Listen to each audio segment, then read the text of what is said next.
Today on Screen Rant, we're taking a look at all of the Easter eggs in episodes 1 and 2 of your friendly neighborhood Spider-Man, the latest from Marvel Animation. Oh, yeah, sorry, I'm Peter Parker. How about you? Nice to meet you, Pete. I'm Nico Minoru. For the sake of not insulting intelligence, we're going to try and stick to things you might have missed on a first viewing. So while the title card for Queens is a reference to Peter's introduction in Civil War, it's something you probably noticed on your initial viewing. What you may not have noticed was Avengers Tower standing amidst the Manhattan skyline. In addition to the premiere episode being called Amazing Fantasy, Peter also apparently fell asleep reading Amazing Adult Fantasy. Both are references to Amazing Fantasy number 15, the comic in which Spider-Man made his debut back in 1962. Nico Minoru and Pearl Pangan are classmates of Peter's, and if you don't know your comic book history, you might have missed that they both have a strong likelihood of becoming heroes in the future. Nico is a member of the Runaways. Her necklace is a reference to the Staff of One, which comes out of her chest when she bleeds. Pearl, meanwhile, is the superhero Wave, who has water manipulation powers. In the show, she's a gifted swimmer, as she is in the comics. Some kid, and then she'll Mr. totally... Taylor, can I work with Peter Parker? What? Oh yeah, sure. Lincoln and Parker.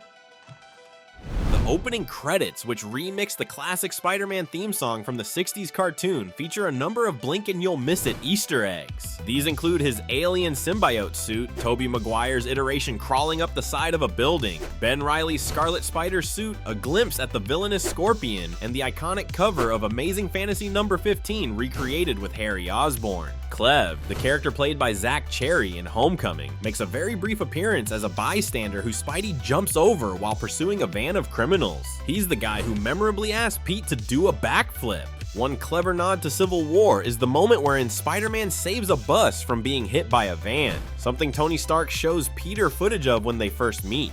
When we visit Lincoln's home, we get a brief shot of the Daily Bugle sitting on a table. This is of course the newspaper Peter works for in the comics. Presumably, this means that J. Jonah Jameson in this universe is closer to his comic book counterpart.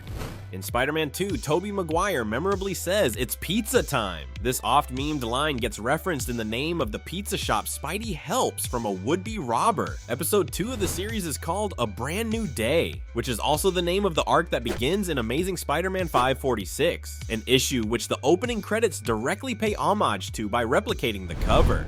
Another one for the comic fans is Nico mentioning Rocks and Oil, a company well known to readers as antagonistic to all number of superheroes, and who will do just about anything to maximize profits. At Oscorp, we meet a few new friends for Pete, including Jeanin Foucault, aka the Vigilante Finesse, Asha, the Wakandan who has the ability to absorb and use light, and Amadeus Cho, who goes on to become the Hulk, known as Brawn. The Oscorp security guard Jonathan Gallo is the superhero Ricochet, while Dr. Whitman is the villain the Wizard. Wrestler Crusher Hogan is referenced on TV just before the newscast that leads to him fighting Butane. And finally, that fight with Butane leads to Peter seeing a very interesting logo that might be setting up a confrontation with none other than Dr. Octopus. So, what did we miss? Let us know in the comments, and thanks for watching Screen Rant.